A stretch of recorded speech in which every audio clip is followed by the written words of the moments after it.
diffraction pattern of the DNA. I'm sure many of you know. I'm not going to elaborate the details what exactly they all did that, but when this observation was recorded by Rosalind and she was working with Maurice Wilkins, Maurice could not explain that what exactly this structure is meant for or this data is really meant for. And then he moved from his laboratory. He had a best friend of Crick that time. He is a physicist and chemist, a very brilliant chemist, and now he talked about physics and chemistry both.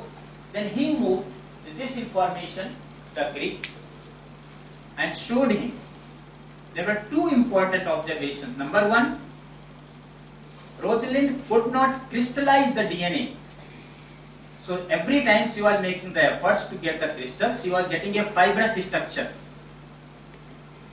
Now you can't get the crystal of a molecule if it is not globular. This is the basics lying there. She was a great crystallographer.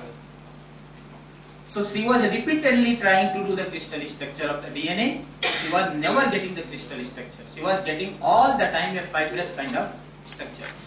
The conclusion which she drew, she wrote in her book, in her paper, that since DNA is not a globular molecule, it cannot attain a structure, so you can't get a crystal structure. But they picked up the fibrous structure whatsoever was getting, and then they obtained the this X-ray diffraction pattern of the DNA. So that was one observation which they had observed it. Just now I mentioned a couple of criteria for doing the good research.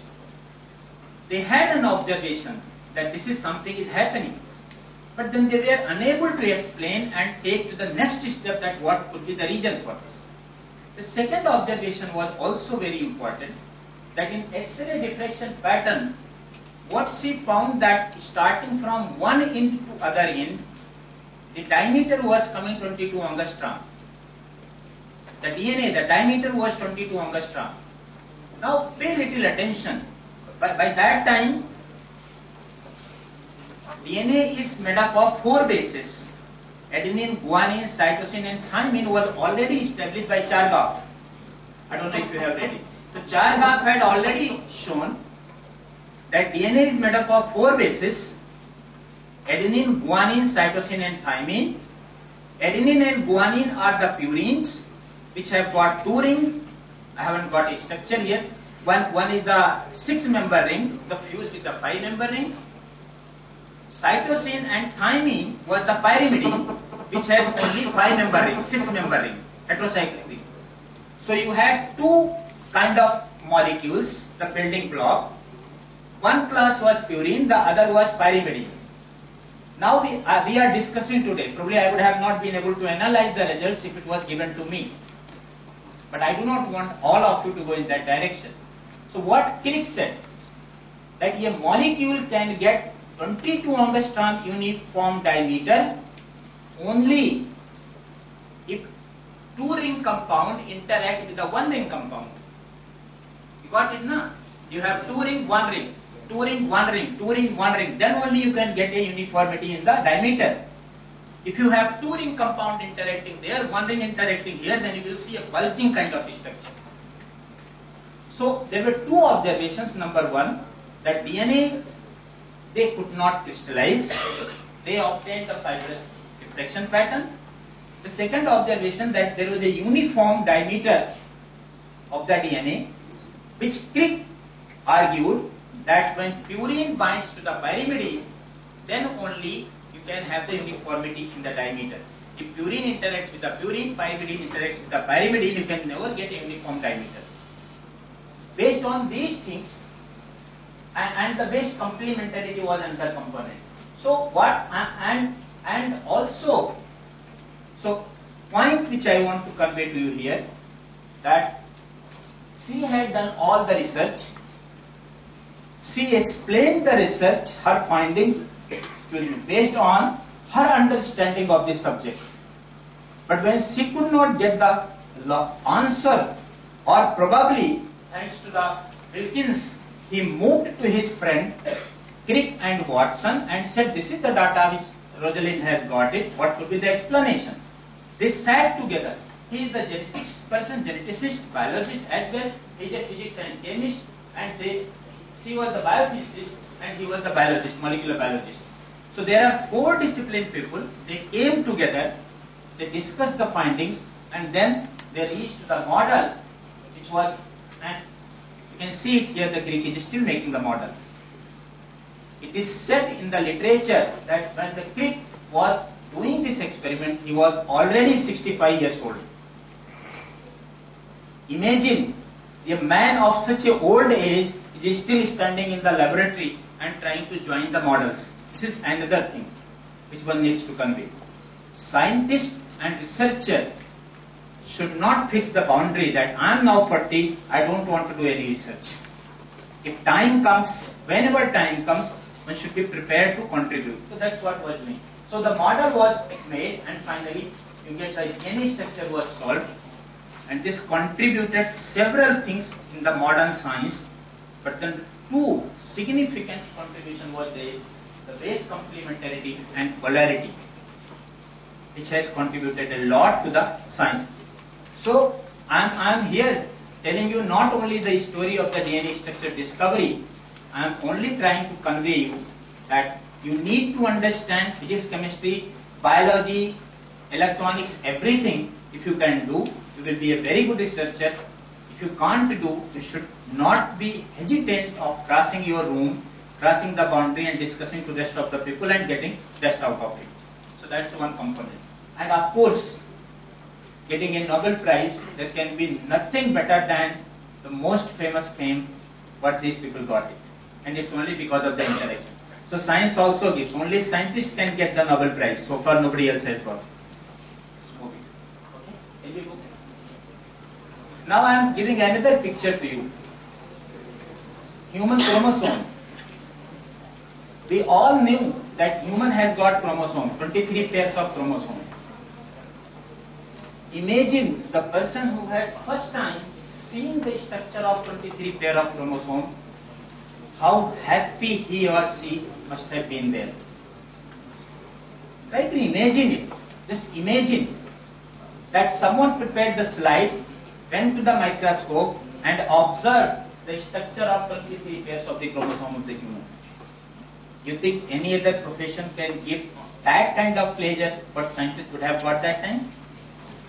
This is only scientists. You can imagine a human cell, you can see the blood cell, WBC. I mean, first time the person has reported that WBC has got the DNA, RBC doesn't have DNA. You think what kind of remarkable contribution was there for the society today?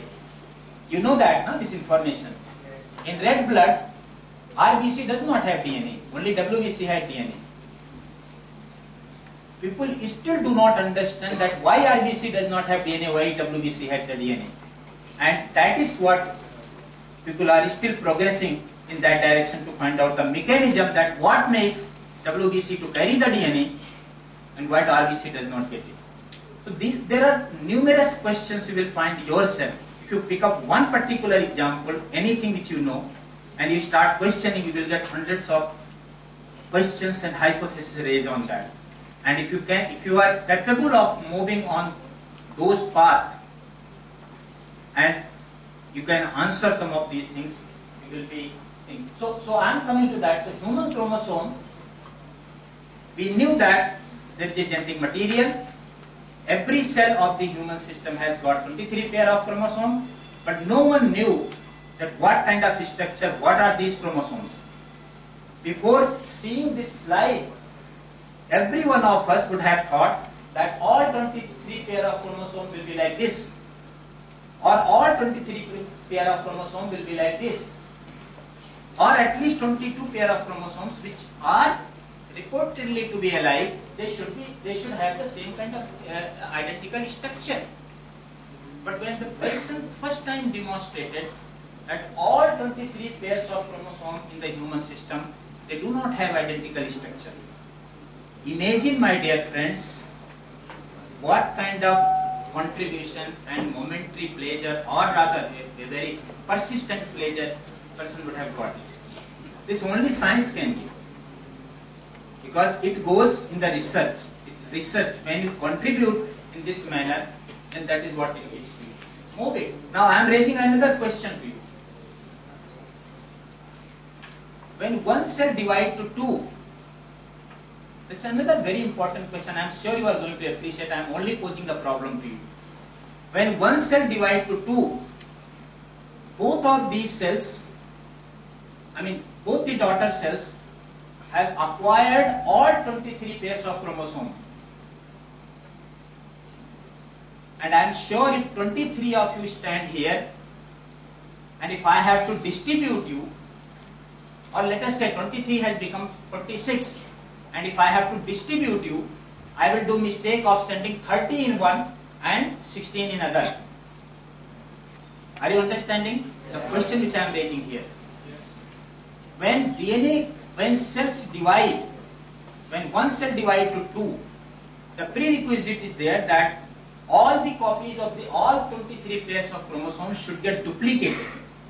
The first thing that DNA should get duplicated. Of course, who has suggested that DNA duplication is required? That's another interesting observation. And the person who suggested that unless all the copy of the chromosome 1 become 2, cell cannot divide from 1 to 2. Please appreciate, the person who has raised this question based on certain findings that when one cell divides to 2, the prerequisite is there that the DNA should become double. But that's established. Now I am posing next question. 23 pair of chromosomes, they all have become 46. You know that now, mitosis, meiosis must have been read by all of you. It becomes 46 at least. And then when cell divide from 1 to 2, each cells pick up 23 pairs. They don't pick up 24 pairs. They don't pick up 22 pairs. They pick up 23 pairs. So, the double genome or chromosome amount gets equally distributed in 2 cells when they are dividing. And I said, having all the most evolved brain which we have, if 60 of you stand here, and if I have to do very quickly, I will not be able to distribute 30-30.